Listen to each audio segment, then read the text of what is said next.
Hello, Alexis. Happy Valentine's Day. Happy 3 days after your birthday. How are you? I am great. It's been a great weekend, and I'm very excited to dive into part 2 of the Zodiac. Fabulous. So am I. So, to give everybody kind of a reference point, it is February 14th, Valentine's Day. We are coming up on a big, huge Leo full moon, which we want to invite everyone, if you want more details on that, to check out, become a Patreon member. We've got 3 different tiers. And we really dove into the moon for the month of February. The link to that will be below in the show notes. Or check out our Aquarius season podcast, Rooted Cosmic Wisdom. It is episode 30 something. If I look really fast, I can find it because I should have had it already pulled up. It is episode 31, Aquarius season. And today we're moving forward with our Astrology 101 series, and we're doing the Zodiac part 2 today. So we are looking at the second 6 signs of the Zodiac from our perspective. Yes, we are. Yeah, so we covered Aries through Virgo in part 1. So you can always go back, listen to part 1. We also went a little bit into sun, moon, and rising and kind of the foundation pieces to kind of pay attention to. So you can find that in the beginning of part 1. And so today we'll be diving into Libra through Pisces. Yay! So giddy up, huh? Yeah, I think Libra. so. I think we can, dive into Libra. Mm-hmm. Yeah, Libra is the 7th sign of the Zodiac. Yes. Yeah, it's a 7th sign. And it's when, if you think about the first half of the Zodiac, Aries started with the self and it moved through kind of these personal aspects. And then you move to the second half of the Zodiac and Libra, we begin to get into relationship and mirroring and other. And so you move through this second half, which can be kind of transpersonal or that kind of bringing in the collective and other. So Libra starts us off. Libra is a cardinal air of that energy, right? So cardinal air is that initiatory, that beginning energy. And so Libra is our cardinal air. So there's definitely a leadership kind of energy. Being air and associated with the mental realm and intellect, it can definitely be thought leaders. And I tend to think of Libra as like the activists and there's that social justice kind of energy. And it doesn't have to be like political, or I mean, it can be that, but it can be anything with the collective. So that's a huge, kind of scope. And when you feel into that, that can be a piece of Libra, kind of this, you start getting into that relationship with others, which can be the collective and can be relationships too. So we'll dive into that. But yes, that cardinal air energy, its symbol is the scales. So balance and equality and fairness and harmony and all of that, which you can kind of feel that social justice piece in that, right? Like the law. And Venus is the ruler, which makes sense because Venus is all about relationships. So Venus, if you are a Libra rising, Venus would be your chart ruler. And you can kind of feel the flavor of Venus in Libra versus Venus as a ruler of Taurus. We talked about Taurus in part 1, has that very sensual kind of being aware of all the senses of life. And this Libra Venus is the kind of relationship piece. So you can feel the differences between Venus ruling both of those. Those are her both her home signs. Lovely. I love it. I think an important thing to bring in about Libra is with the scales is that Libra is really about seeking balance. I know I've heard for years before I was really dove into astrology that Libra is about balance. And if we're really moving with the flow of life, If we're present in our relationships, if we're present with ourselves, if we're present with the collective, we're working to seek balance because life is constantly shifting and changing. And Libra does have this beautiful ability to, where Gemini can see both sides. Libra can almost, Libra initiates that cardinal energy of actually holding both sides, not just seeing it, but holding it and bringing it into reality. Like there's that Venus part, the sensuality of Venus and making it real. A good question to look at with your Libra energy is, what are your thoughts reflecting to you, right? Libra is air. And because it deals with seeking balance and relationships, it is the who art thou kind of piece of the zodiac. What are your relationships reflecting to you? About where you can go. How can you come together in those relationships to help create balance? Are you in a relationship where there is balance being sought? Whether it's a work partnership, Alexis and I have a beautiful work partnership. We have a fabulous friendship, or whether it's a romantic relationship or a one-on-one relationship with your child or your parent. This is the place of one-on-one relationships and how we come together to seek balance, to kind of lift the whole up, to lift the whole system to a higher place. Somebody recently commented on the podcast on how they really love it because I will go off on a tangent and Alexis has this great balance of being able to be like, and now we're going to be back on track. Amy's going to tangent and now we're going to be back on track. We have a balance. I can't do the back on track. That's not my skill set. And so this is an example of how she and I work in balance with each other. And it's fun. And I know I can speak for me that it pushes my edges and it asks me to really own the things I'm good at and to be willing to turn over the things I'm not great at. Yeah, because relationships are the greatest teachers. And I think that's a big Libra, right, lesson in that when we're trying to be in that, being it all and being that kind of, having that controlling energy, the scales are going to be completely tipped one direction, right? So you have to find that balance, be able to release things, let things go, know that what your strengths are, like you said. And relationships really are the greatest teacher because they will mirror everything back to you, all the things you need to see. And so, yeah, that's huge Libra energy. And also that idea of the scales, that the scales aren't always just like perfectly equal and like, yeah, we're good. Like once we find balance, like, yep, just smooth sailing. No, it's always right that, like you said, finding balance, it's that tipping point. And I think one of the kind of, shadow sides of Libra can be overthinking because they want it to be right. Like what is the right thing? What is that fair thing to do? And trying to like be in perfect balance. And that's just not how it works. So there can be this indecisiveness, this overthinking with Libra sometimes. And again, once you can kind of understand that the tipping of the scale is part of the learning, right? Just like that mirroring of others part of the learning, that's when you can kind of ride the ride of like, okay, yeah, we're not going to always be in perfect balance, but I can see the different sides and I can, not get too stuck on, oh my God, what is the right thing to do? Because that indecisiveness can definitely come with Libra of like, there's all these choices and like, I want to do the right thing and I want to be in that balanced place.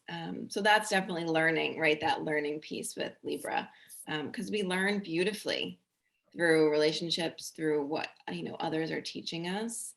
And yeah, even within ourselves, right? The balance within ourselves, like how we find that balance. Which brings me to, so Libra plugs into our kidneys, which help keep our acid and alkalinity in our body balanced, our a balance of fluid and minerals. So even in the body, Libra shows up in an organ system that helps to maintain our balance. And our kidneys are located, granted, they're high on our low back, but so our low back is also a Libra place, because as humans, we are upright creatures. And the balance of tension and relaxation in our low back and our core area is what helps us to be upright and to function. If we're too tight, we just have pain. And if we're too loose, we can't be upright. So there's this balance piece that shows up through the body, like through this body piece of Libra. And it shows up in our kidneys also. There's the fluid mineral balance that the kidneys help to create in what they eliminate. Drink a lot of water. I love that. Yeah, I love it. And then there's two, right? Like, I feel like that's where that Libra piece comes in, of like that duality, and yeah, like the relationship piece just keeps coming up as a big piece of it, right? And then, like you said, it can be a relationship with anything external to us. And I think that's a big teacher too, of how we can, get attached to the external things, right? Mm-hmm. As a source of love or, acceptance or whatever it is. And so I think there's a definite piece with Libra of being able to see all sides of things, right? To say, like, there's not a right way to do this. And there's not, it's not all like, there's not good or bad, right? There's kind of that seeing even the struggles and the flaws and all of the things that don't seem so perfect, like acceptance of that, and acceptance of the, like, I might go this way and it might not seem like, the perfect way to go, but I'm going to go this, side route and take a side way. And that's okay, because I think there is, that idea that if it's not in perfect balance, like something's wrong. And so I think there's that kind of coming to like full acceptance of all the parts and all the things. And you think about in relationship, like that is a big part of whether it's relationship with ourselves or a relationship with other. It's like acceptance of all the parts. I guess that's where I was trying to get to. I'm like, where am I going here? But I think I knew where you were going. I knew you'd get there. That's part of it, of acceptance of all the parts. Mm-hmm. And because we've been touching in on the shadow, some of the shadow of Libra is like moving to extremes of one way or the other, like not being in balance, of going too far in one direction or the other. So there's this ability to like go off the rails. Everybody can go off the rails. And I think Libra, because they can get so wound up in what is right, it can lead to things like codependency, because I have to be a good person outside of me rather than being really aligned and balanced within myself. There's also one of the shadows of Libra is a need to be needed. And that plugs right into that codependency and right into, if I'm a good enough person, then I get to keep my one-on-one relationships. And so there can be a loss of self in that. And balance is like self and other, not just other. So really being aware that some of the shadow pieces of Libra, and how Libra can fall off the rails just like everything else. Yeah. And there is generally a piece of with Libra of loving to be in a relationship, of enjoying relationship, because that is such a a part of Libra.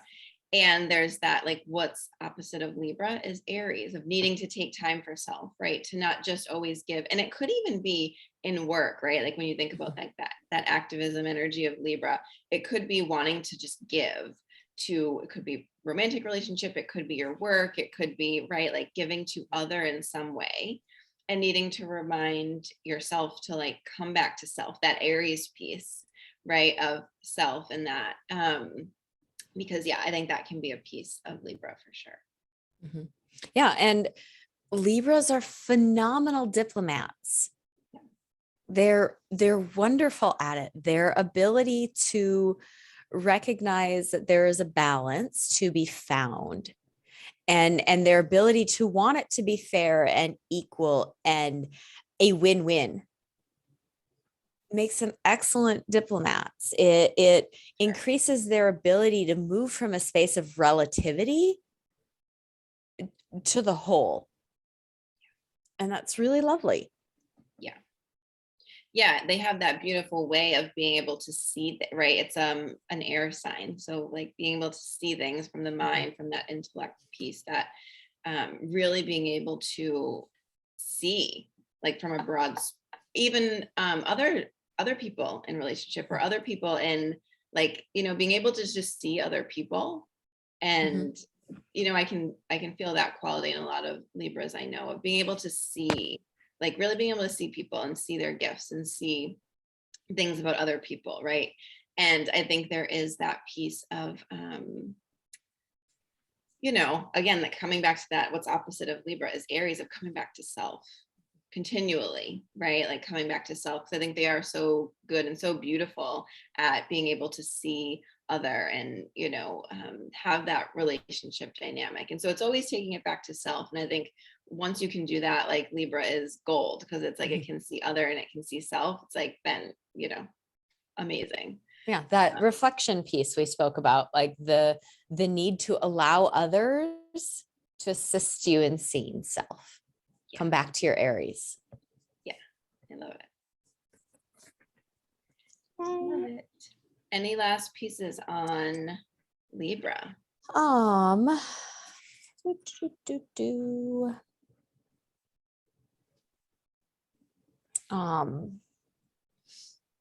There's some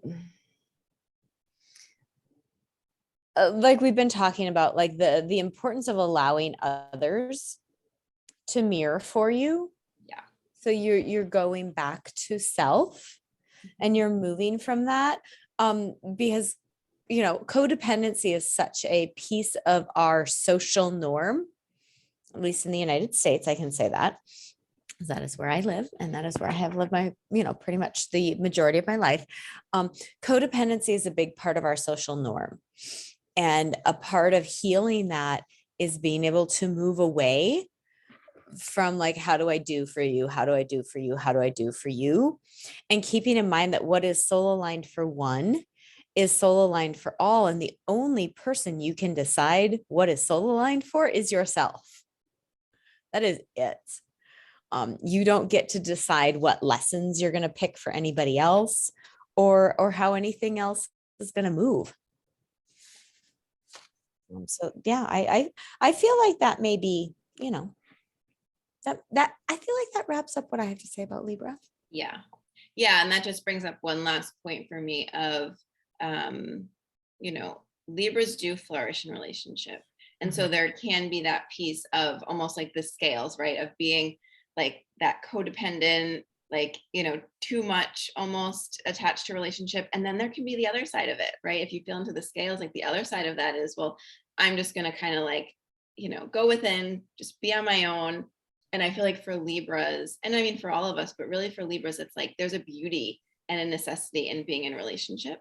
So it's just about, right, finding that balance. And so you can kind of feel into like where you are. If you're too far on one side of the scale of, you know, leaning too much into relationship, or I've seen it go the other way, where it's like, okay, well, I'm just going to focus all on me, and I'll put it out in like, you know, in certain ways, but I won't really like be in my element of flourishing in relationship, because there's a safety in that. There's a safety in just focusing within. So again, it's bringing up that really Libras are beautiful in a relationship, and however that looks in their, work relationship. And as long as they're taking time for self, like relationships are great teachers. So also don't hold yourself back from, experiencing and being in those beautiful relationships, because that's that Libra energy, like needs that. Mm-hmm. And bringing also into focus that, well, we did touch in on the importance of sun, moon, and rising in the part 1 piece of the zodiac, which would have been episode 32. Keeping in mind that all of these signs feed in and have an effect on who we all are. We carry all of these energies in us. It's about how big the thread is, how big that pipeline to that energy is. Our biggest pipelines are our sun, moon, and rising. And then all of these other energies have different size pipelines, depending on what our other natal placements are. And depending on what house that they end up in. And we will get into all of that, I promise. I just want to hold that all of us have Libra energy. It's just about where it ends up. And yeah, we will likely drop a link to Astro if you want to pull your natal chart. I do astrology readings, so reach out if you want a reading done. Just keep in mind, every single sign we're going over, every single one we're touching into, everybody carries it. Yeah, that's a beautiful type. That's a beautiful thing about archetypes, is we all have all of it, right? And we just get to express it in different ways. And that's the beauty too of like having all of these different people in your life, is you get to see where people's strengths are. And yeah, like you said, even if you have no planets in a certain sign, it falls into a certain house, which we'll get into in another episode. And there's asteroids, and most likely there's something there. And if not, you have a house there, which is a slice of the pie of your life. So yes, for sure. And we all, right, that's the beauty of archetypes, is we are all of it, right? We all have all of it. And again, it's just knowing your strengths and knowing where, there are, just emphasis on certain areas. Fabulous. Scorpio. Yes. So Scorpio is fixed water. Its sign is the Scorpion, and it is ruled by Mars. And also, so Mars is the traditional ruler. And then the modern ruler, so this is where it starts to bring in, we'll start to see it in these later signs, is because the outer planets were discovered later, we bring in a modern ruler, which is Pluto. So Scorpio has 2 rulers. We'll see that in some of the signs, that it's Mars and Pluto. So if you are a Scorpio rising, follow Mars, because Mars moves a lot quicker. Pluto is just, he's a slow mover. It's not going anywhere. So, and even his retrogrades, right? Like he's retrograde for a lot longer. So if you are a Scorpio rising, know that they both are the rulers, but follow Mars as far as movement and right things to pay attention to, like when Mars goes retrograde, and as Mars moves through the sign, he's going to move a lot faster than Pluto. So yeah, Scorpio has that fixed water energy, like that we're just going to go deep right here, right? Like you can feel into Cancer as the movement of emotions. Cancer is that cardinal water, so it has that initiatory energy of like moving through the different emotions.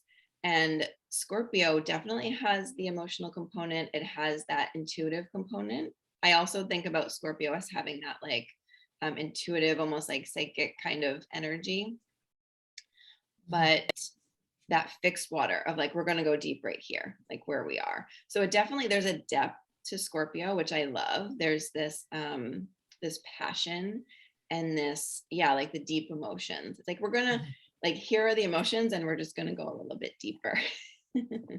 Yeah, there is so much depth with Scorpio. And it is a deep dive. It's also Scorpio is the stuff we don't want to talk about. It's death and sex and taxes.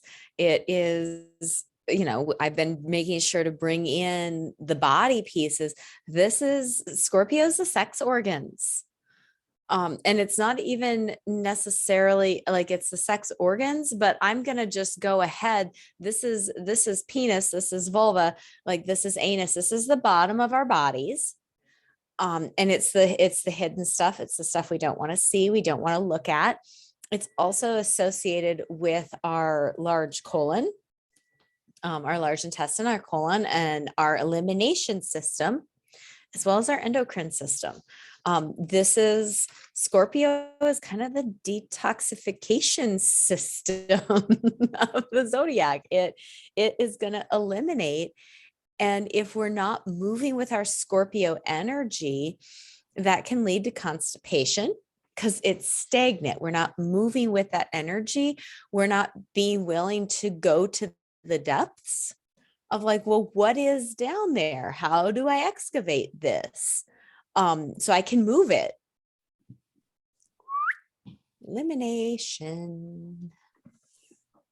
Yeah, it definitely has that, like, all things taboo, like all the things that you don't want to talk about. Yeah. Scorpio is going to go there. Like it's going to almost crave that. And if it doesn't, if you're just on kind of on the surface, Scorpio isn't so happy. Like there's just this like, oh, like that's just not, it's not enough. Like Scorpio really needs that going in deep. It really needs that depth. It really needs to talk about all the things, and to explore all the things. And there's also, I laugh because like the Scorpios I know in my life, and even like some people I know who have children, they're like, where is this coming from? And they love things that are like scary, like horror movies, and like just certain things that are, some people are just like, oh no, I can't do scary movies. A lot of Scorpios like love the kind of scary and the like, yeah, just like getting in there. Also in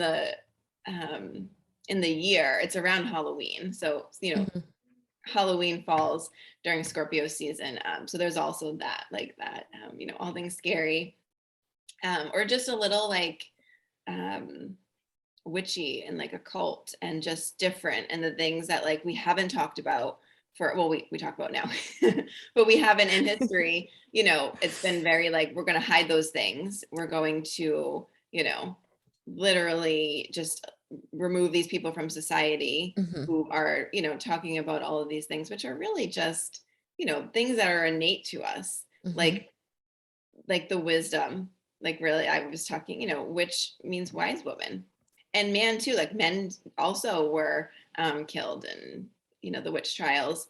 And it's just really our connection to those kind of just like innate occult things. And sexuality falls into that too, right? So it's all of these things that have kind of been repressed for a while. And you can feel that with like, if things are repressed, Scorpio's like, no, I need to go there. I need that.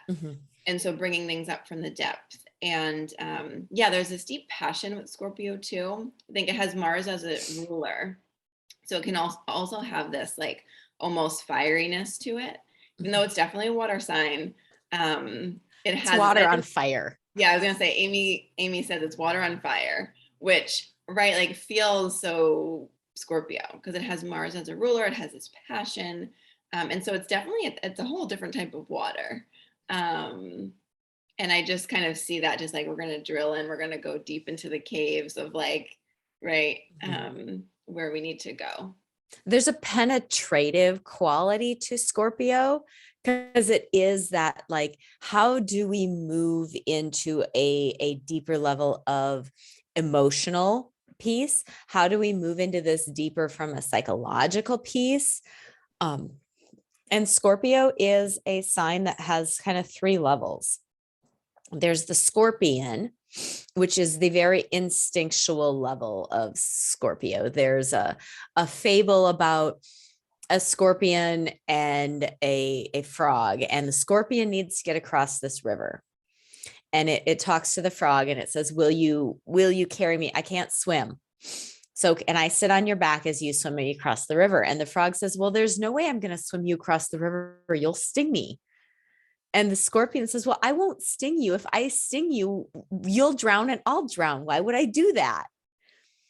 And so the frog, understanding the logic of this, agrees. The scorpion crawls on the frog's back. He starts their swim across the river. And then the scorpion stings the frog. And as they're sinking, the frog is like, why did you do that? You said you weren't going to do that.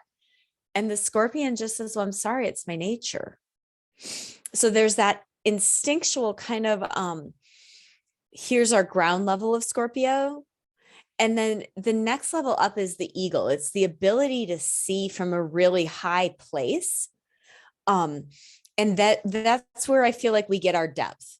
The higher we can go and the bigger picture we can see, we get more depth emotionally, psychologically. We understand that birth and death are the same thing. We understand these deep pieces. And then the final piece of Scorpio, the really exalted piece of Scorpio, is the phoenix. And it's a good reminder, I think, for everyone that the phoenix doesn't know it's going to be reborn when it burns. And it burns anyway. It burns because there's that nature part of it, but it burns because it doesn't fear the depths. It doesn't fear the next step. And it understands that for growth and to go that deep, we need to have transformation. So that's just a piece of Scorpio. Like some of the psychology pieces is that they can really fear betrayal and abandonment. They fear rejection and loss because they want to go deep. They want to dive in. And when we're going deep, we're going to be working in shadow pieces. We're going to be working in the messy parts that we don't want anyone to see. So if we're going to want to go deep, there's also going to be this equal fear of, well, am I going to be left? If I reveal this thought, if I reveal this piece, if I dig into this piece of you, is it going to cause abandonment? Is it going to cause loss? There's also, like that's a piece of that deep dive is an urge to merge. Like, I want to be with you so much. And the way we get to do that is like this deep dive because it creates connection. So just some other Scorpio pieces around transformation, and like that plugs in back in with Pluto. Pluto is transformation at its finest. Oh yeah.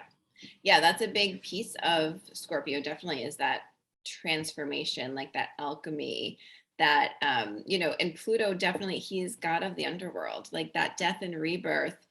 Like there's that understanding that you need to go through the full process, right? And it's like, that's what I feel when I feel into the depth of Scorpio. It's like you can't sugarcoat your way and be like, well, I'm just going to focus on like the rebirth. Well, you can't have a rebirth if you don't go through the messy stuff, the death, the deep dive, right? And innately as humans, like it's gonna be messy, right? Like we're gonna go through things that aren't super comfortable. And yeah, when you feel into that evolution of the scorpion, sometimes it can be scorpion or snake to eagle to phoenix. There's that, like the phoenix is beautiful, right? The phoenix is this mythic creature that is just like, wow.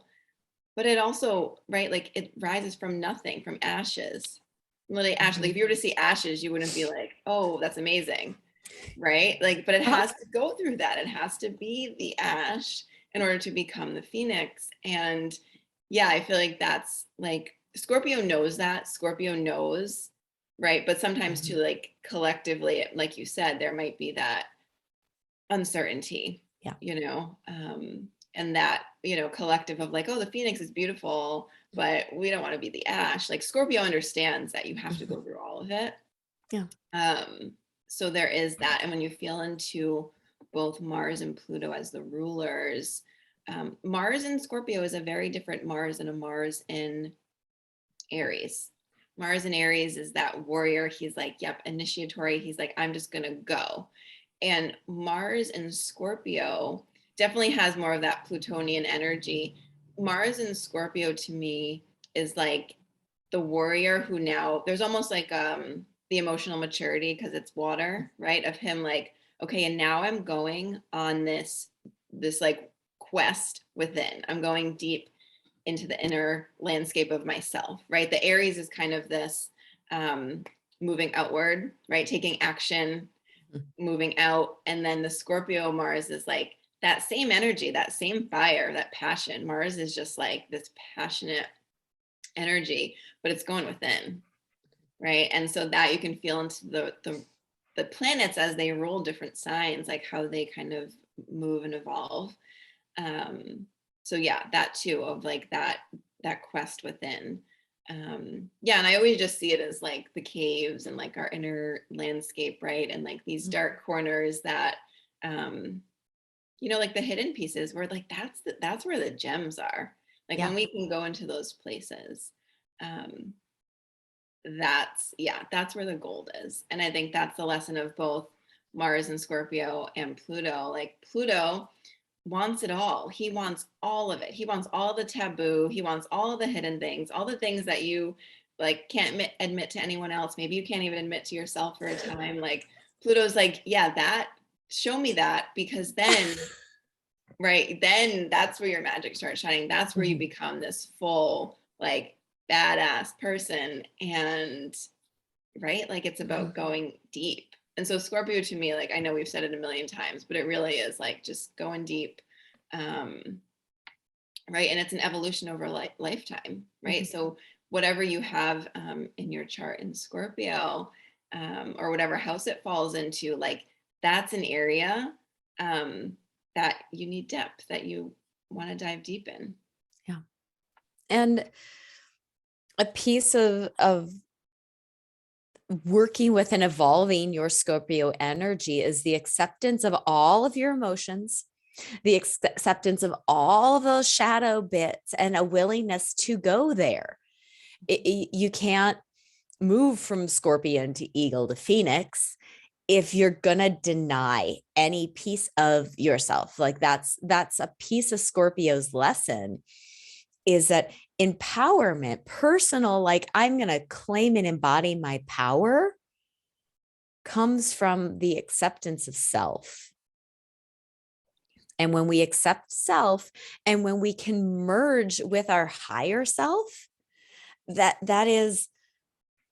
that's creating like this power structure that is ours and cannot be taken away. It's part of why Scorpio deals in the occult, is because what has been more powerful for the systems around us than to take away our sovereignty, to take away our connection with self, and to strip us of our connection to higher self. Like this is a deep merging. And when you merge from like your ability to be really vulnerable, takes you to a level of authenticity that is, for me, a real signature of Scorpio, is the ability to move past like that Libra codependency and into really authentic vulnerability, to be like, oh no, this is my piece of power. This is mine. And whether it's, this is my messy stuff, or this is my magic and this is my gifts, like this is mine. And it's a claiming. And, there's no such thing as feeling too much. Zero. That does not exist. Just gonna, scratch that from the Akashic records of the entire universe. There is no such thing as feeling too much.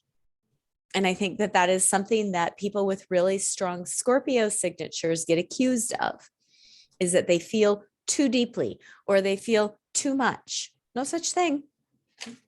Tossing that shit right out the window. Yeah. And that's where we've gotten into trouble collectively, is like repressing the too much. And then that's where it just, we have lots of issues from that. yeah, and that transformative quality I keep coming back to, of like the snake is coming, of shedding its skin, of you need to do it over and over. That's another piece I think with with going in deep with the transformation of Scorpio, is it's that evolution that we're talking about. It's that continual, knowing that it's not a one and done. Like that transformation is a continual process, right? And so that, like that shakes the snake shedding its skin, of needing to release, like it gets uncomfortable, like it has to release its old skin so that it can have the fresh new skin. And yeah, I love that Scorpio has so many symbols, because it kind of speaks to also like the complexity and the transformative quality of Scorpio, of having like the snake, the scorpion, the eagle, the phoenix, and that it's, yeah, like it's a continual process. And that idea of, you brought in, you can't feel too much, because that's the thing, like once you start, like there's just more and more, like there's always more within ourselves, and there's more to feel. And that can seem really scary, but I think once you give yourself permission, and once you come into like acceptance of that, and knowing that that's not, I mean, we've been taught that feeling too much is a bad thing, and that's a flaw or a weakness. It's not. And so, yeah, that's a definite learning of Scorpio, of learning to embrace the depths of the feeling, all the things. All the things. All the things. All Yeah. the things. Bring us all the things. I love Scorpio.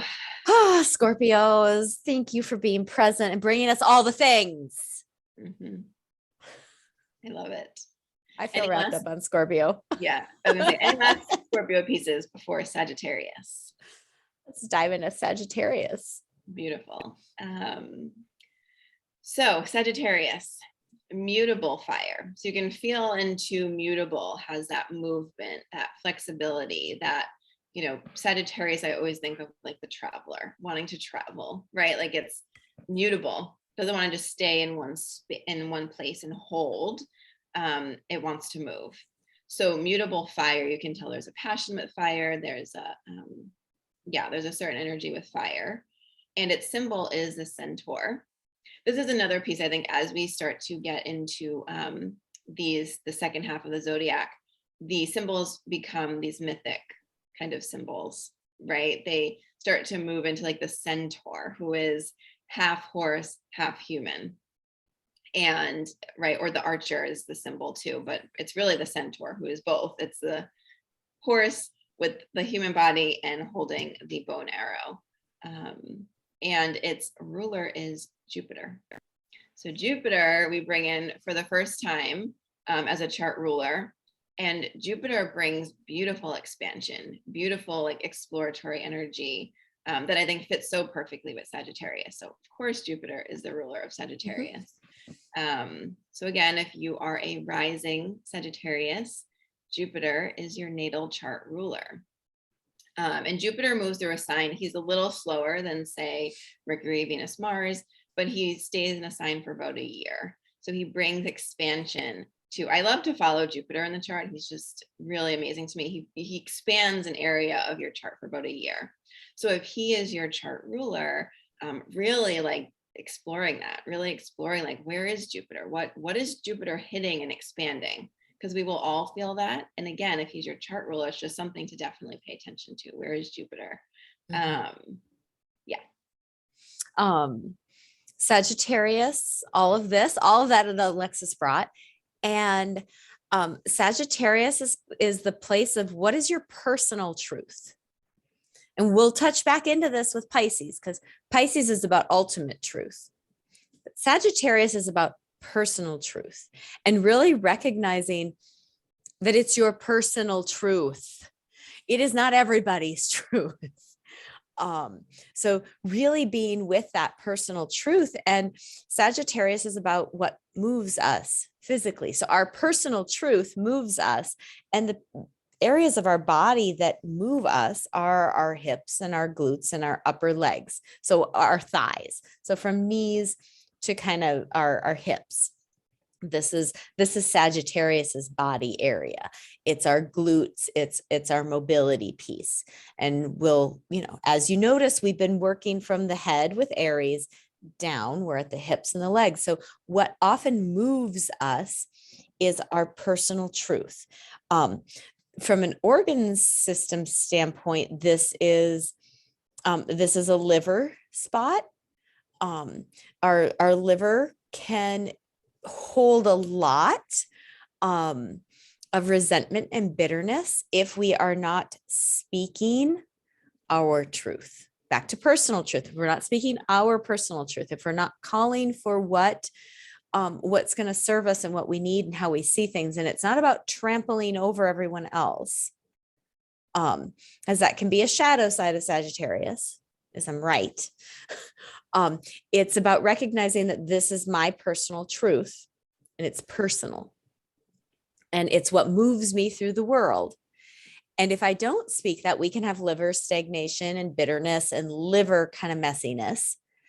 And so the importance of being able to speak your truth and being able to speak your truth with the recognition that it's your personal truth. It's not like, as we get into Pisces is ultimate truth. Pisces is big truth. And that they're different. So there's that piece. This is also, Sagittarius is really connected in with the sciatic nerve, which is technically, there's not a nerve called the sciatic nerve. It's the sciatic nerve bundle. And it moves through, it moves either over, under, or through the piriformis muscle.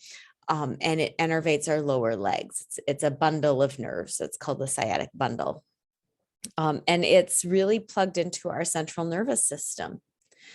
You will find in life that the more skilled you become at speaking your truth, at first it feels really scary and your nervous system gets really activated, because what are people going to think if I say the thing that's in me? And the more you can speak your personal truth from a really clean way, it works to soothe your nervous system and to set your system up to be able to regulate itself better. Yes. Yeah, I always think of Sagittarius as the explorer, also higher learning. It can be the teacher. So when you feel into the axis of Gemini and Sagittarius, Gemini has that curiosity. It's almost like the student, like learning, like just wanting to know all the things. And Sagittarius has this energy of teacher, and this higher learning and this philosophy and this like great seeing from a broader scope. But also like the teacher energy can sometimes just be teaching by doing, like standing in, like when you were speaking about like just standing in your truth and standing in and not worrying about what other people are thinking. Like it has such an exploratory energy. It's like, I just want to explore all the things and do. And you're teaching by doing, right? By you setting the example of, I am doing these things, that's can be part of the teacher. It can also be, actually being a teacher for other people. And I think one of the shadow sides of Sagittarius is the know-it-all, right? So it's like important to, and I love this, like you can always feel into like what the antidote to the shadow is by what's opposite that sign in the chart. So the antidote to the know-it-all of Sagittarius is coming back to that curiosity, coming back to like that Gemini, like, kind of just curious student energy of, yes, Sagittarius has this great wisdom, has this great like ability to explore and see things and learn and, see things from that teacher perspective and then wanting to share and wanting to teach, but coming back to that, like, we are always like, right, in our humble little human bodies, we are always the student, we are always learning. And so I think that's a beautiful antidote to, like, there's great wisdom that comes with Sagittarius, but that kind of like, and even we can do it with ourselves, like just, thinking we know how things work, thinking we know the answers, thinking we know it all, is kind of coming back to that humble curiosity of actually, there is great wisdom and there is, amazing things, and we still we just can't know everything. We just can't. And that's okay. Like taking some of the pressure off. I feel like that can also be a pressure of like Sagittarius of like having to know it all and having to know the answers. And like, Mhm. you think about a teacher, I think the best teachers are the ones who admit when they don't know the answer, right? Like I remember Yeah. being in school and like graduating and being like, oh my God, like I spent all this time in school, but like I still, and I remember the teacher just being like, you won't. And the best way you can say is, wait, let me look that up. Let me, let me Mhm. look more into that.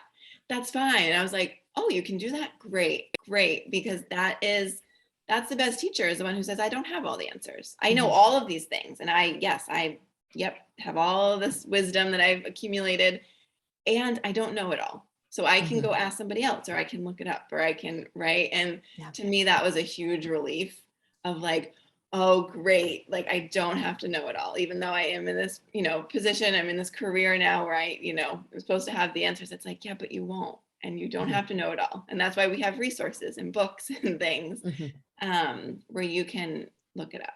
So I think that's a piece too of like taking some of the pressure off of the Sagittarius of like, I need to know all the things and I need to, be able to hold it all, is very helpful. Yeah. And touching into that, like that shadow side, the Sagittarius can become really aimless and scattered if they're trying to like learn and do too many things. So a piece of healing that is to recognize that like an unconditioned mind is a free mind, to like go dip back into that Gemini piece of being really curious and freeing your mind that we don't know. Like there is so much we don't know. I just, if everybody wants to go into that discussion, I'm going to point you back to our podcast with Lucia, which I don't even know what number that is off the top of my head. And one of the things we touched into was like, we know like 3% of what there is to know. So really moving into that Gemini access of, well, I don't know. And knowing that um, Sagittarius can lean towards overindulgence with Jupiter as a ruler who wants more beer, more wine, more food, more music. It can head into overindulgence and compensation as a result of that, which ends up alienating those around you because you fall into this preacher mode rather than a teacher. And I agree with Alexis so strongly that we teach best through how we live, not through how we preach. And Sagittarius are very goal driven. That's beautiful. They're big picture thinkers. I think about here in the Northern Hemisphere, Sagittarius season marks this time when we have in Minnesota, a lot of our leaves have fallen. And there is a boundlessness we can see so far because our greenery and our leaves are gone. So there's this bigger picture, there's this further view that happens with Sagittarius. And I think sometimes Sagittarius can get lost because they can see so far that we need to just bring them back a little bit and be like, come play with the rest of us. Yeah. And I think a question of like asking why, because I do know Mhm. that Sagittarius energy of wanting to learn all the things, Mhm. right? And do all the things. And it's beautiful because I know I have had to like, if I tell you all of the, like classes and things and all the things that I've explored, like it's wild. And coming back to like, well, but why are you doing that? And also it doesn't have to always look like traditional, like Mhm. institutionalized, like, like going to a formal school. A lot of times it's coming back to that, like that truth within, and that having that exploratory kind of energy of like, you can explore all the things and like read multiple books at one time and like, be doing Mhm. all of this stuff as long as it's aligned with your truth, right? Mhm. As long as it's aligned with um what really fills you, Yeah. because I think that's Personal one of truth. of that mutable energy. You can feel it with mutable with Gemini too, and the mutable with Sagittarius as their opposite, but that like wanting to just be in all the different things, because it, you know, it fills you. If you can't physically travel, which is one way to fill a Sagittarius's heart, is to travel. But you can also travel through books and through learning and through the different things. And as long as you come back to, you know, does this fill me? Because I think that's one piece that, you know, if you get caught up in the traditional, what it looks like traditional learning can be a piece of it. But I think for a Sagittarius, it's really that like exploring for yourself and trying the different things for yourself and coming back to, well, why am I doing this? Does this fill me? Because if it doesn't bring you that expansion, right, that Jupiter expansion, then you're just kind of busying yourself and filling your plate with a lot of things, which might, you know, kind of might fill some part of you that like wants to be productive, but it's not really going to fill the true Sagittarius, like wanting to explore. And there's also a spiritual quality to Sagittarius, like that, you know, you can feel into that philosophy, that spiritual component. It's like, it almost needs some of that like imaginatory, that like otherworldly connection to, which is why I feel like sometimes the traditional school or the traditional ways we think about, you know, going through things sometimes isn't quite enough for a Sagittarius. So yeah, because there is a expanding the mind beyond the cultural norms, and really pushing the edge. Like Sagittarius is the sign of the philosopher, and exploring ideas, not just what we learn, but exploring beyond those edges. And, you know, I oftentimes like quantum physics feels very much like a Sagittarian pursuit to me, because quantum physics is moving us past the norm of what we believe about all levels of science, because it deals in things like morphogenic fields and string theory and all of these things that are really, that push our brains to move in a very different way than what cultural norm tells us is science. So Sagittarians, go out and study string theory. Get back to us.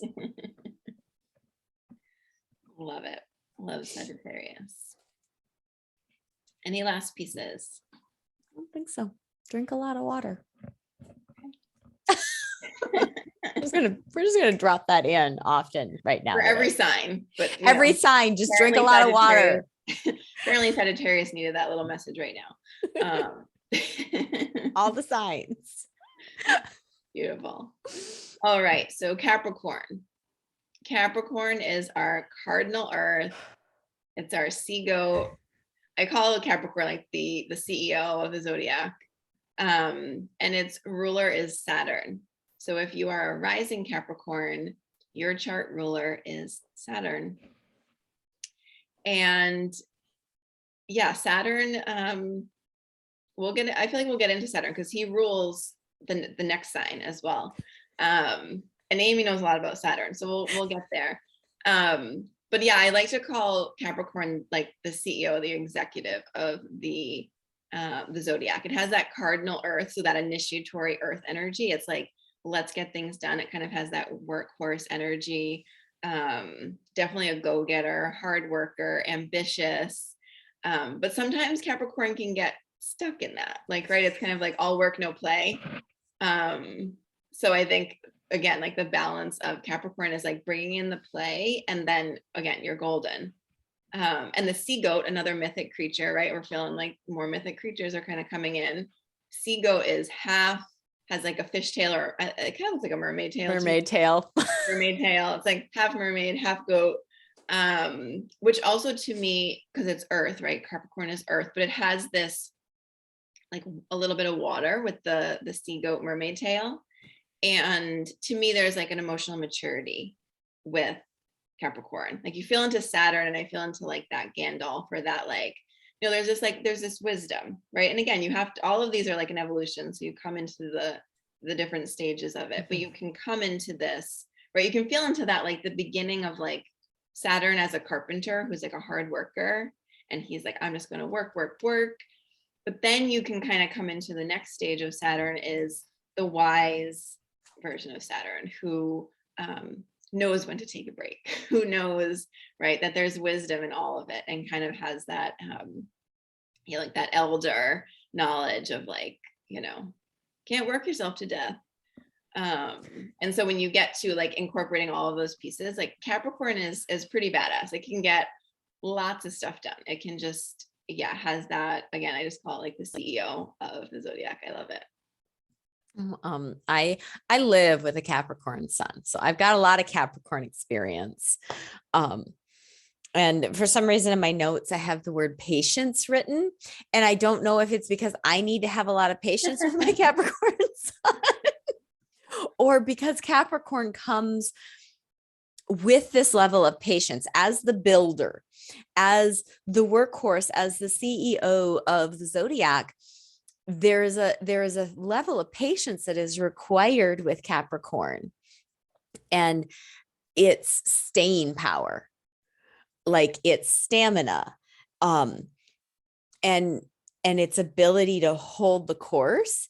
And of course, the shadow is holding the course, whether it's wise or not. When it's holding the course due to the norm of like workaholic. Right.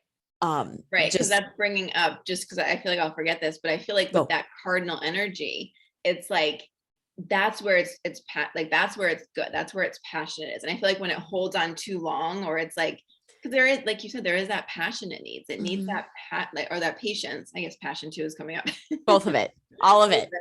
But it needs a passion, because I feel like that cardinal energy is like, I just want to see it happen now. Like I just, right, like I want it to happen now. And so, yeah, there is that learning to like have the patience over time, and also learning to, like, its strength is in that initiatory energy. And so like being able to let go and allow things to evolve, right, and allow things to shift and change, and have people help you, right, like the CEO or the executive of the Zodiac is not doing everything themselves.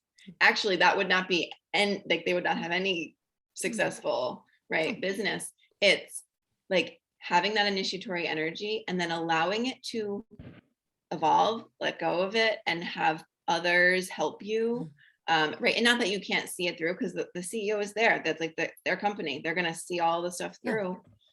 But it's like I think that's the part that I wanted to emphasize, is like they're really good at that initiatory energy. And then, like you said, if they kind of hold on too tight, then you end up with a micromanager rather than a CEO.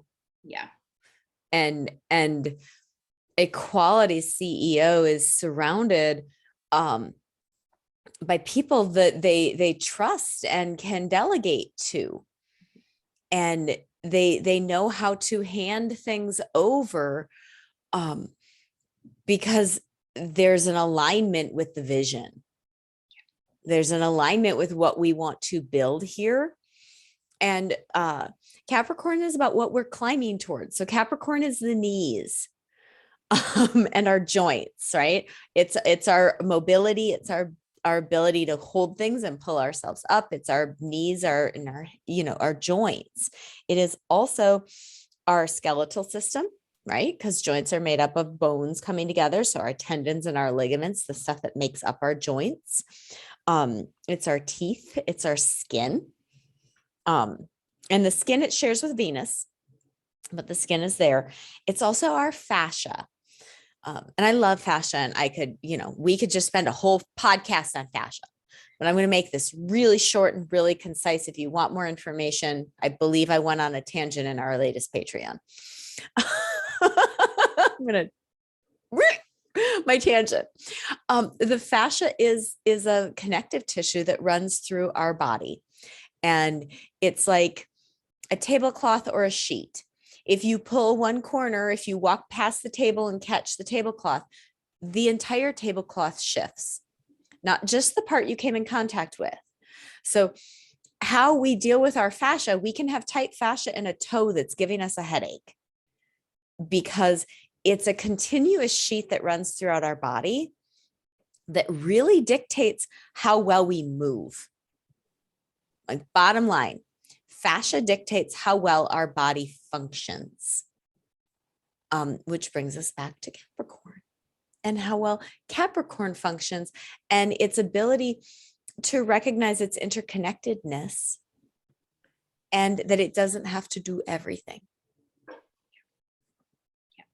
Yeah, which I feel is like where that emotional maturity comes in, right? Of like learning to delegate and to be able to release, right? And not having to be the one who does it all.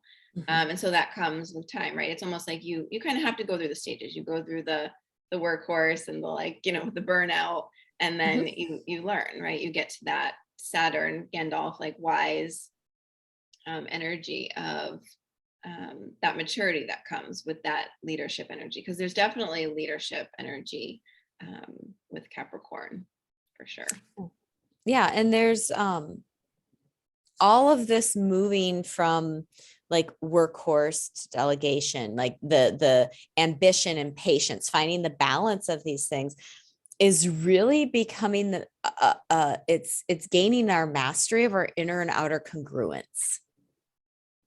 Can we really be aligned in self, and can we move in the world in a way that is aligned with ourself? And that creates the art, the art of creating our lives here is our own congruency, our level of integrity. Do our actions match our words? We are integrated if that is the case. If our actions don't match our words, we are not integrated. We don't have integrity. And a lack of integrity gets in the way of our potency, our potential. And Capricorn is helping find that balance and that maturity, that emotional maturity that Alexis has mentioned over and over is really, really important, because we are the people that define our own reality. And so our Capricorn energy that's what we access to build our realities. Yeah. I say that a lot of like, it has the ability to bring things into reality. Like that's just part of it. And it's also, I think when Capricorn is connected to like itself, right? You feel into what's opposite of Capricorn is Cancer, and the emotions and kind of connected into that inner landscape, and gives itself the time, like time for self again, because it can go into that workhorse, just go cardinal energy. But when it takes time for itself and it takes time to slow down, that's when it can really create the even more amazing ideas. And because it can bring whatever into reality. Like it can just, work and bring lots of things into reality. But when it's connected, it kind of gives itself like space to breathe and gives itself a break. That's when it has the ideas. I feel like that's when the ideas come, and then those are the things that you can bring into reality. So it's almost like the pause is really important for Capricorn, because that's like where you'll be able to, give yourself a break and have the fresher ideas. Because Capricorn is just brilliant at just going and bringing things into reality and making things happen. So if you have a Capricorn in your life, like awesome, because they're going to help you, right? See how to bring things in, because you can feel into the different like types of like if you're a dreamer and you're just like, dreaming, but like you're not really sure how to actually make it happen. I feel like both Aries and Capricorn are great for that. Right? Like that cardinal activating energy, because Aries is cardinal, Capricorn is cardinal, and different. But Capricorn has that really beautiful ability of just really bringing it in, like really bringing it into reality, and really being able to see on a physical landscape how this can work, right? Which is again why the CEO and why that CEO executive energy is like, they're a CEO and executive for a reason, because they can see things. They can see how the bigger picture things play into this creation of whatever they're trying to create. So maybe some questions to kind of plug into your personal Capricorn energy is, how do you define your reality? Do you love your reality? Does your reality feel like it's a struggle? Are there things in your reality that aren't working for you? The other piece that feels like, just to bring in, Capricorn has been associated as the sign of the patriarchy. And we are all living in it. We are bathed in it from the time we're little. So the next question then becomes, how has distorted patriarchy poisoned you personally? What things do you feel entitled to? Because oftentimes our entitlement is a sign of that illness. And like, start to imagine, what would clean patriarchy look like? Just like what would clean matriarchy look like with Cancer? What would clean patriarchy look like? And if I've triggered you, good work. Yeah. And the other piece that's coming up with that is, where have you felt victim to, right? Mm-hmm. That energy of that repressive, because Saturn can be, right? We talk about the patriarchy and that kind of father energy. Saturn can be, he holds the archetype of father, right? And so he can hold that energy of like that constriction, that, right, repressing. And so also, where have you felt that? Because I mean, that's the world we live in. Mm-hmm. And so when you can feel into that piece of it as well, it's like, how can you break out of the box of that and create from your authentic place, and come into that, like, rather than Saturn as the strict and the, you know, kind of constricting, repressive energy, of Saturn as the wise energy. Because there is a wisdom in that, you know, masculine energy of holding whatever structure you create, and of being able to take the action to do the things. And so there's like, the masculine energy is beautiful, and it's become, you know, also this repressive energy that we have, you know, collectively, that we're all in. And so that's another piece that was coming too, of where do you feel constricted, and, right, like that piece of it. Because I think that's a big, especially in, you know, some of the younger generations, I mean, really for everybody, because we're all working against to like shift it. And so it's almost like, whatever generation you fall into, there's differences, there's different kind of pieces that you have to work through. And so as you're working through, what is your authentic piece in all of this?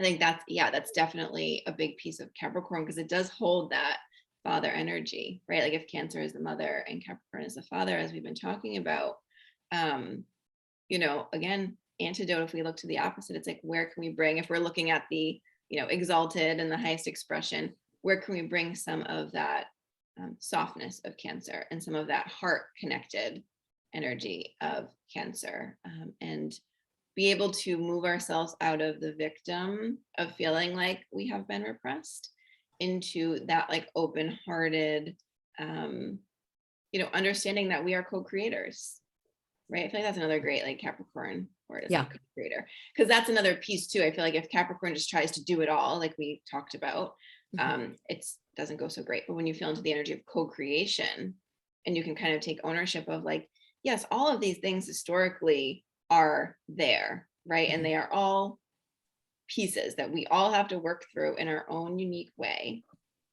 And I get to co-create, and I get to learn through, and, you know, kind of touch into more of my authentic piece. Because when I really feel into Saturn, I feel like that's like, he really wants us to like live our best lives. Like, I really do. I love Saturn. Saturn's beautiful energy. Yeah. I love that you brought in this, the reality that Saturn will hold whatever structure we dream into reality, which is that, like, what is your reality? Because Saturn is holding that. So are you feeling constricted in your reality, or are you feeling free in your reality? Because Saturn's going to hold whatever you bring, and whatever you dream and whatever you feel is your reality. So I love that you brought that in, because it's such an important piece of this. We are the co-creators, and Saturn's like, yeah, I will hold the shit out of that. Not a problem. I got you. And you want to be small? I got you. Yep, pretty much. Any more cap pieces?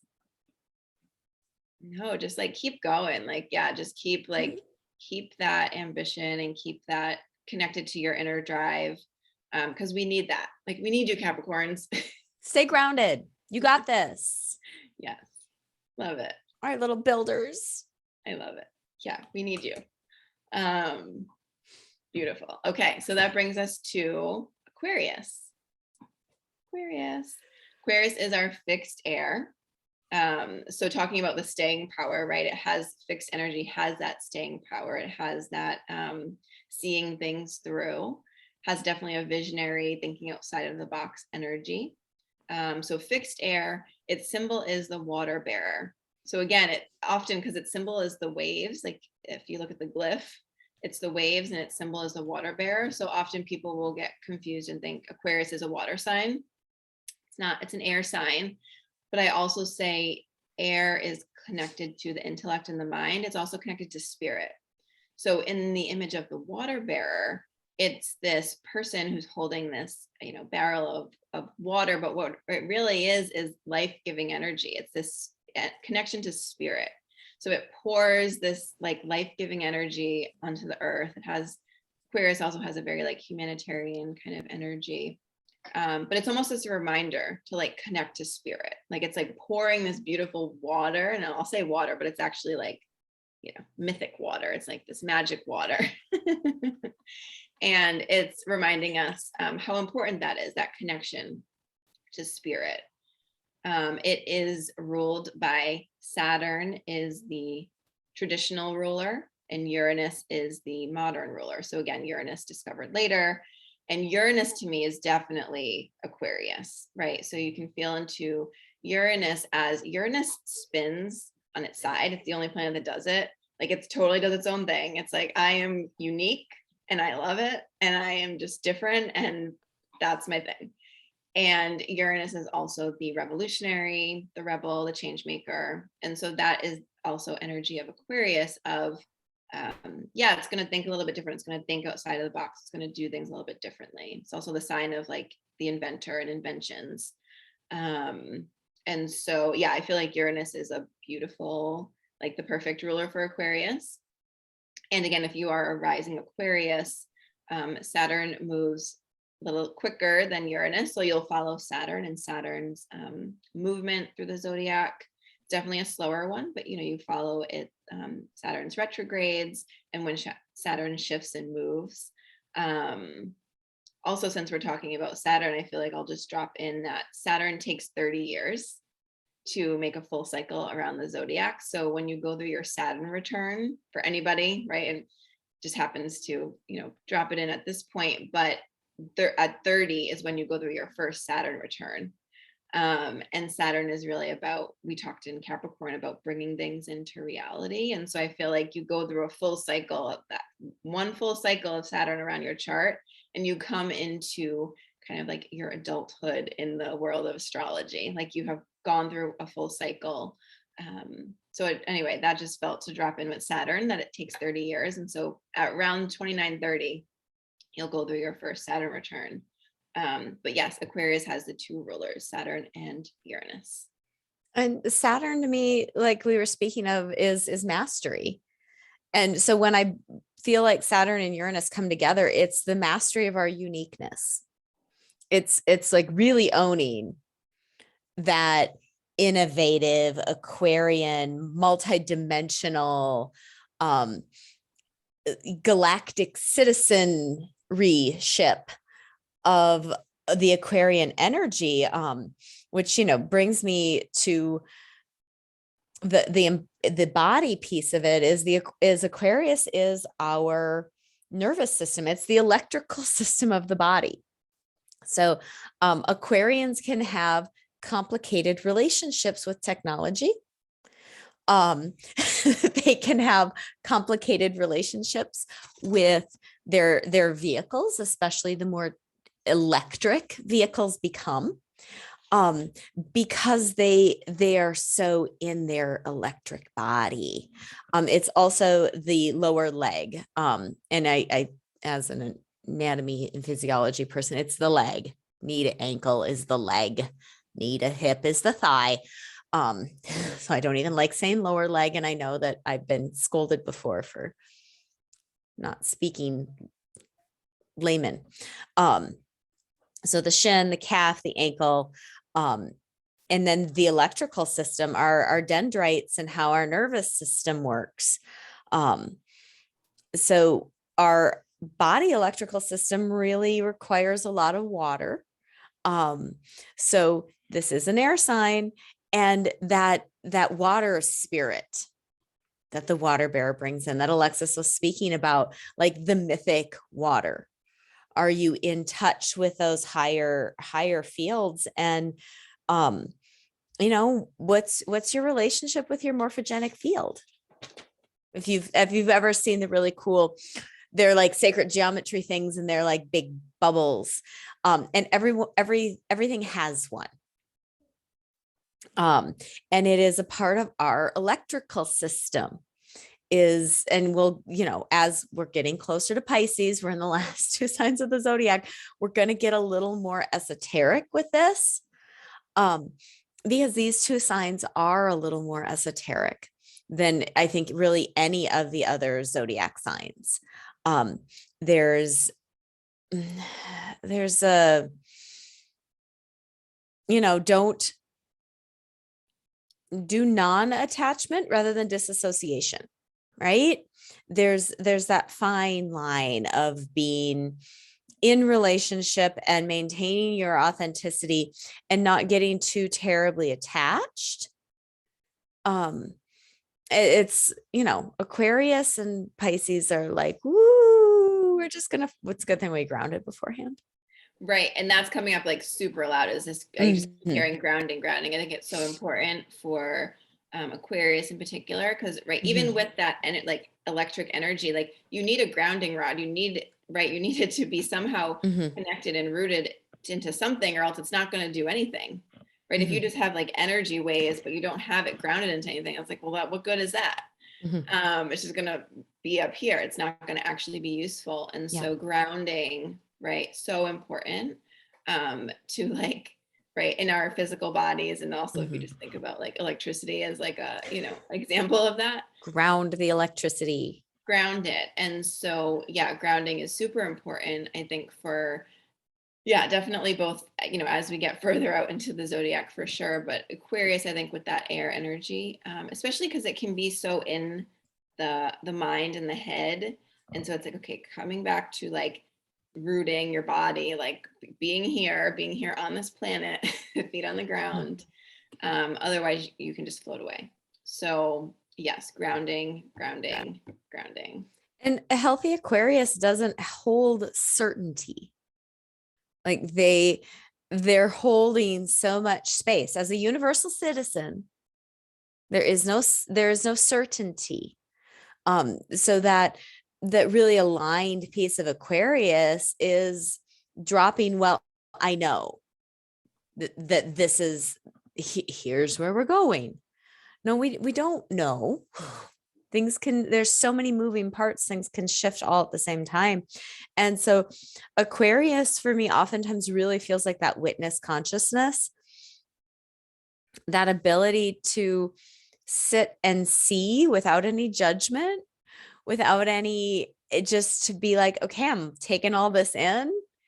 I can pull the pieces that are going to work with my little invention, my innovation, the way I want to move forward, the way I can imagine this happening from a really bigger perspective as, a galactic citizen. I'm on a galactic citizen kick, apparently. I know, I love it. And I think a shadow side of Aquarius can be detached, can be, and like, I never really get this one, but like cold and like having like no emotions. I saw something about that recently, and I'm like, that doesn't feel quite right to me. But I can feel the a little bit of that detached piece of, almost because they're having that broader scope, they can have that like seeing all things. And so I personally do not think that it is void of any emotion or void of any connection. As an Aquarius, I am quite the opposite. I am like very, very empathic and very, very emotional. But I can, you can feel that where it can have that detached quality. So that can be a shadow side of Aquarius. And then you feel into, again, I keep doing this, so I guess there's something here.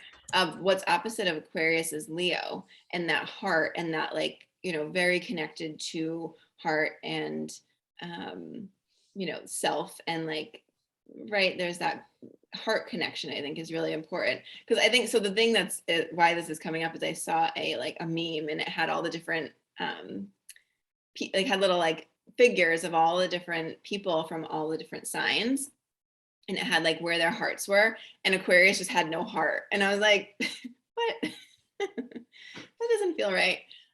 So I think that's part of it, of like it, Aquariuses can get and maybe this is more of a perception of Aquariuses, of they can seem really detached, and maybe for some people that's true, but I think like, right, the antidote to that is really connecting into the heart.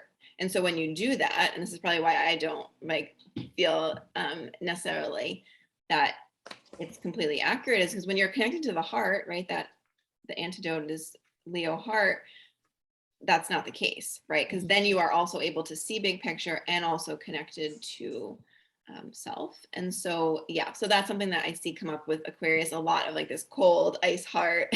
I'm just like, Well, and I do think that is a shadow side of Aquarius, is this this disassociation, that the I don't have a heart, and everyone else is stupid because they don't think the way that I like. There is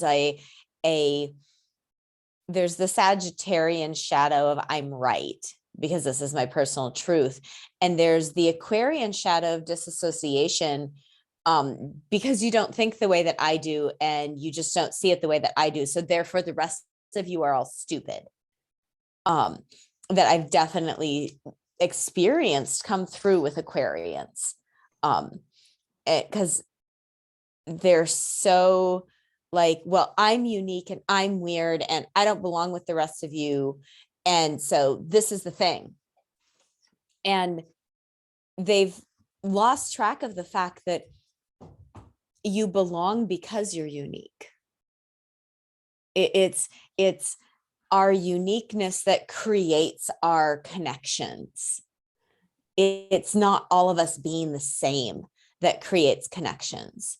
It's our uniqueness that actually creates community. Because if we like, does any community ever work if everyone is a farmer? Or if everyone is a plumber? No, everybody needs to bring their own thread and their own gift. And it feel like my experience with so many Aquarians has been, well, I just want everybody to be like me, because that's easier for them than recognizing that their uniqueness is what serves their belonging, when they can move with their uniqueness from their Leo heart energy. Yeah. Great. I'm glad you can bring that in, because actually I was talking about this too. Like, I don't know that many other Aquarians, and apparently it's one of the times in the year where there's less, if you look at like when people are born. Apparently, I just saw there was like a couple articles that, so I don't know how, like I didn't do the research on this, but yeah, I was just thinking about that. I was like, I don't know that many Aquarians. And so yeah, thanks for bringing in, because sometimes, too, like when you can see things better about other people than you can about yourself. You're my favorite Aquarian, like hands down. And it is because you're so heart connected, and you're so different from so many of the Aquarians I know. I'm glad you could bring in a full picture, because it's all of it. And that's it's all of it. That, yeah, that with all of the signs, right? It's like there's there's no good or bad. It's just the evolution through each of the signs. And right, when we hold all of these archetypes, we talked about how we hold all of it. We can feel into, for ourselves, how we can hold a thread of that, right? Like everyone can hold a thread of that, of being detached and being disconnected and not connected to the heart. And so, right, Aquarians just can emphasize it in a greater way. So yeah, I'm glad you know other Aquarians, because I'm like, I was thinking about that. I was like, I don't know that many.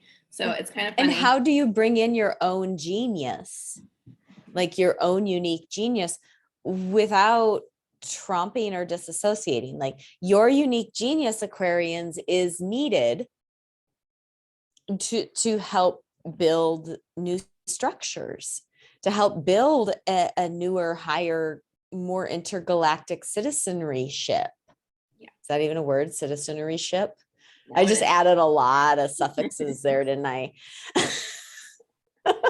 And giving others permission, like when you are fully in your uniqueness, when you are fully just, doing your own thing, you give other people permission. Like they see you and they're like, oh, like, wow, like they're totally being like, right, like Uranus spinning on its side. Like, oh, it gives others permission to also embrace their uniqueness and to embrace their, you know, like weirdness is great. Yeah. Yeah. Weirdness is just a supernatural type of magic. Yeah. Mm-hmm. Yep. So And it's only Aquarians, weird because of cultural, like it wouldn't be weird if culture didn't have a like little box. So that's why, yeah, Aquarius is like, I'm going to break out of the box and, be able to show myself. I have to first go through it for myself to be able to accept that and be okay with that. And then show others that, yeah, we all need everybody's unique thread, right? However that looks. And that is very much needed and very much how, like, why we're all here and why we're all different. And we're just all trying to live in a, a culture that is a little bit more of a box than a, we don't need the box. Yeah, we don't need a box. And, so while I've been telling everyone to drink a lot of water, I'm going to tell the Aquarians to plant your butt on the ground and plug into the earth. I love it. See, they got a different information. We love you, Aquarius. We need you. Come play with the rest of us. Love it. Love Aquarius. Okay, should we move on to Pisces? Oh, Pisces, bring it. Last sign of the zodiac. Oh, Pisces. It is our mutable water. Yeah, it has this very almost like, I almost see it as like mist rather than even just like water that you can feel or touch. It's vapor. Right? It's like misty vapor. It's very creative and very like just intangible. Its symbol, it's a two fish moving in opposite directions, and its rulers are Jupiter. So Jupiter comes back around. We had Jupiter ruling Sagittarius. Now Jupiter in Pisces, to me, is like that just expansive oneness of just like everything. And Neptune is the modern ruler. And Neptune and Pisces are just, again, like one and the same to me, where there is this, there's also this like spiritual connection, I feel like, with Neptune and Pisces, of this connection to like the unseen world, where I feel like a lot of creativity, right? You feel into like people who are creative and they say like, oh, like, the muse and the, right, like these inspiration. Well, where does that come from?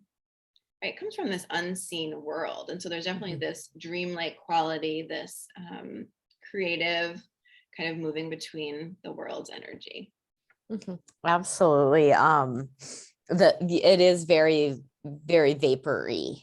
Because our water signs are part of the water cycle. And this is the vapor part of the water cycle. This is where the water evaporates. And this is that ultimate truth space. Because when you think about water vaporizing, there's an uncontained, right? It's everywhere. And so here is the ultimate truth. Pisces holds the ultimate truth versus Sagittarius's personal truth. And it doesn't mean that Pisceans have the ultimate truth. This is where we lean in to finding that, like, what do we stand on? This Pisces is our feet. What do we stand on? And when you think about the feet, they're very, they need to have a certain level of flexibility to be able to work with what they're stepping on. And they need to act as a lever to move us to walk. So Pisces is these two fish going in separate directions. There's a duality to it. And Pisces in its shadow is that duality. It's the split of religion and spirituality. It's the split. It's the duality. And the feet have this interesting dual nature of having to be really very soft and mobile to be able to move. You know, granted, most of us live in houses and wear shoes whenever we're barefoot outside, which has really dramatically weakened our feet. We have all these beautiful little intrinsic feet muscles, and we're going to reel me back from my little tangent. And the foot, if it's not rigid enough, it can't work as a lever to move us. So Pisces is like, what are the ultimate truths that you stand on? Pisces is also our lymphatic system. And our lymphatic system is our body's ocean. It's all of our fluid. It's, our interstitial fluid moves through there. Our lymph nodes collect the stuff that doesn't work. In theory, when everything's working right, it drains and moves back into the blood system, where the kidneys and the liver, remove the debris, the lymph, the detriment, and then we eliminate it from our body. But this is our body's distillation system. It's the alchemy of our body, our lymph system. So it's really, it's a really important thing, because our lymph system is really needed to keep our body ocean clean. And Pisces is this like lack of boundaries. It's the vapor, it's the water that's everywhere. I tangented again, didn't I? No, it's perfect, because I feel like it's definitely like tuning into all of that, like that, listening to your body, listening to, right? Because I think Pisces has a really beautiful ability to, like, it has this deep intuitive knowing, but we've been so conditioned to live in a 3D physical world where, all of that isn't so important. And it's like, no, it really is. And so I think, when you can bring in that Pisces energy of like deeply listening and deeply being in that intuitive place, because things aren't running smoothly when we're not paying attention to them, right? Like just like with if you think about like the lymphatic system as like a drainage system, if you're not listening when your sink's getting clogged, you're not doing anything about it, like it's just going to get worse, right? Like we have to keep up and we have to listen to things. And so I think with that, what's coming is like being able to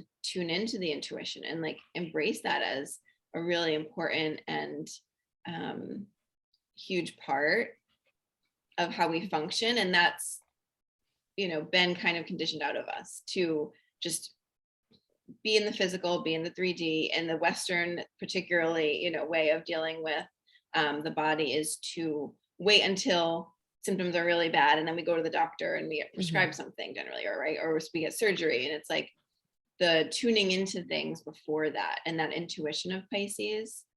And also the other piece I feel is really important is the creativity of Pisces. Like when Pisces isn't connected into its having a creative outlet, it can feel really squashed, like in the physical, because Pisces is such this like beautiful creative energy, whether it's music or dance or art, or right, like art, and however that looks, like whatever your passion is, it has this really beautiful way of connecting into like some other type of like inspiration that it can bring in. And so when it's not connected to its creativity, again, however that looks, however that creative, energy wants to flow, Pisces can feel a little stuck and stagnant, because it's mutable water. Like it wants to move, it wants to create, it wants to just be, and it's flowing. And I feel like our world is so not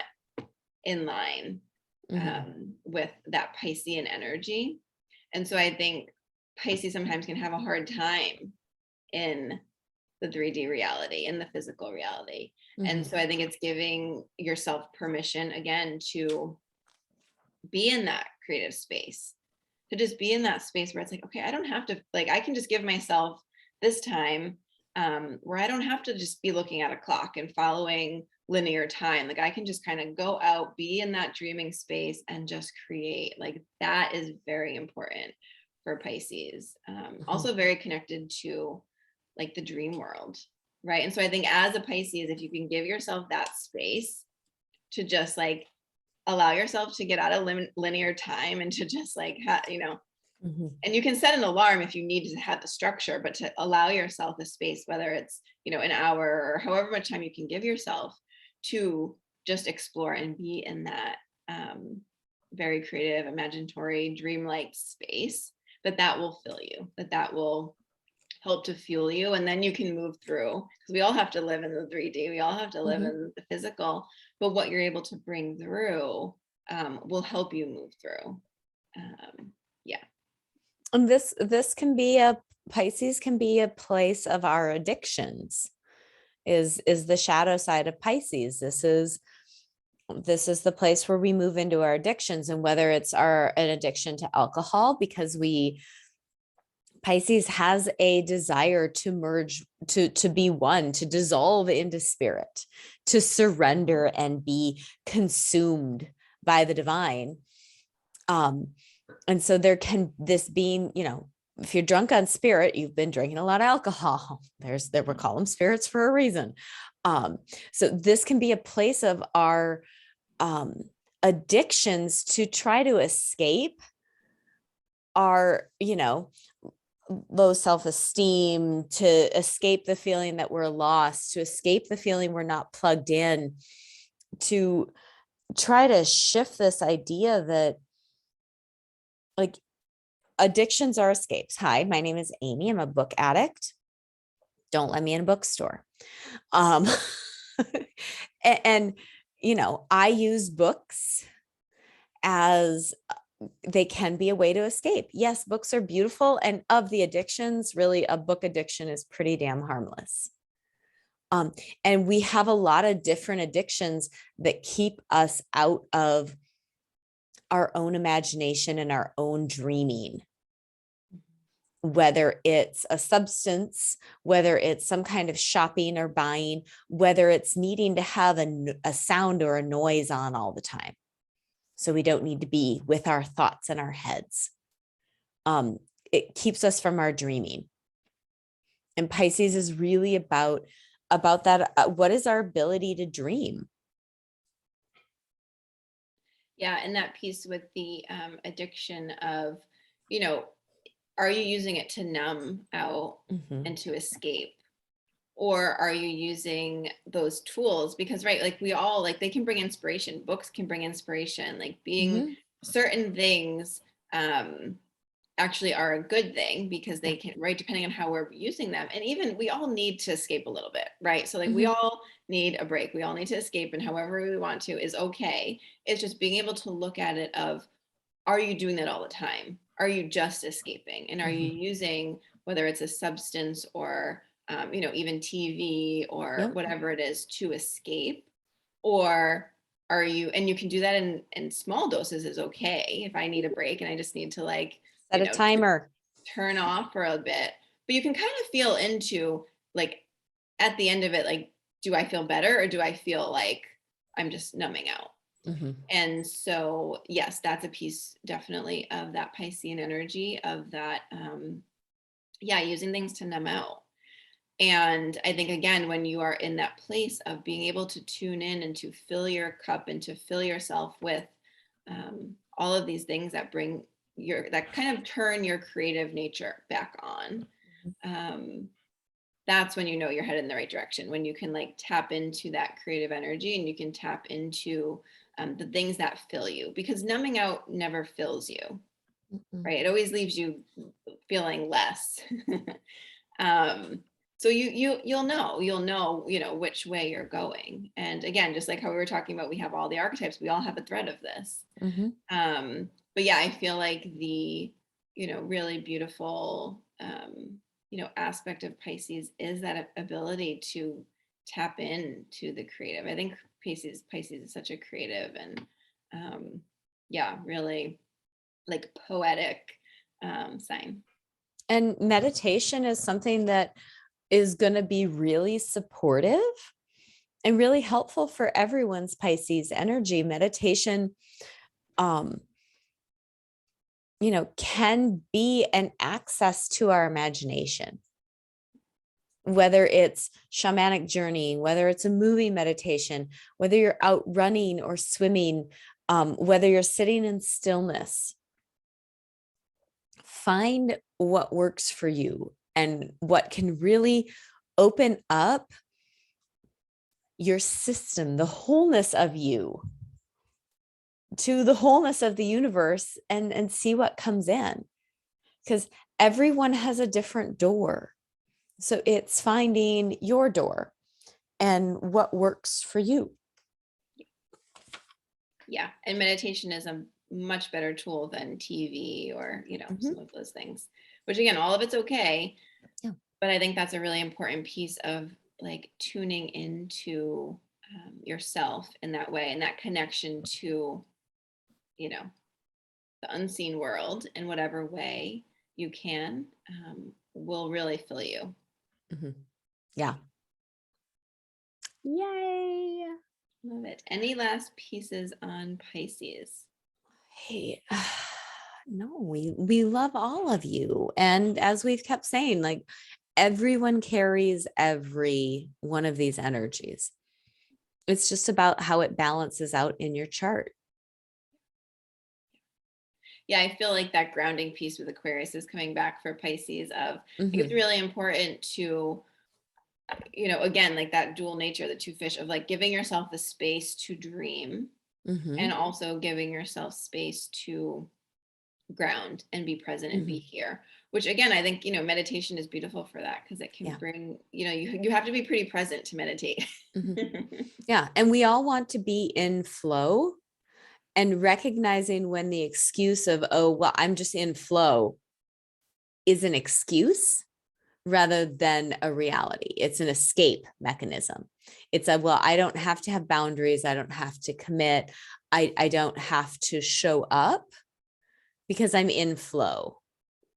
Like there's like so much of Pisces, really, so much of all of this is discernment, is really cleaning up and being honest with ourselves and finding our sovereignty, and keeping in mind that all of these signs from Aries through Pisces, from birth of Aries to death in Pisces, this is a cycle. This is all cyclic in it, and it's growth. It's why, Aries is the first sign of the zodiac, is the start of the zodiac year. It's, it doesn't happen in January when the calendar shifts. It happens in Aries when things are reborn. Because, here's the head of the baby coming out. Here's the start of things. We have to know thyself so we can, Aries, so we can know other in Libra. We have to know what our day to day and the mundane is, Virgo, so that we can know the wholeness of everything, Pisces. All of this is a journey and a cycle. And we have this beautiful opportunity to consistently be walking it and moving ourselves into greater discernment and moving ourselves into greater alignment, and really plugging into that divine heart energy. Yeah. I love it. So keep creating, Pisces, keep doing what you do, give yourself space and find your muse. Like, yeah, just don't forget about the importance of, your creativity. Fabulous. Well, stay tuned for more Astrology 101. Another invitation to join us on Patreon. Those are kind of our deep dive. And like us, share us with your friends, subscribe to our channels, all the things. Leave us reviews, leave us stars. We love you, Rooted Cosmic Wisdom listeners. Thank you.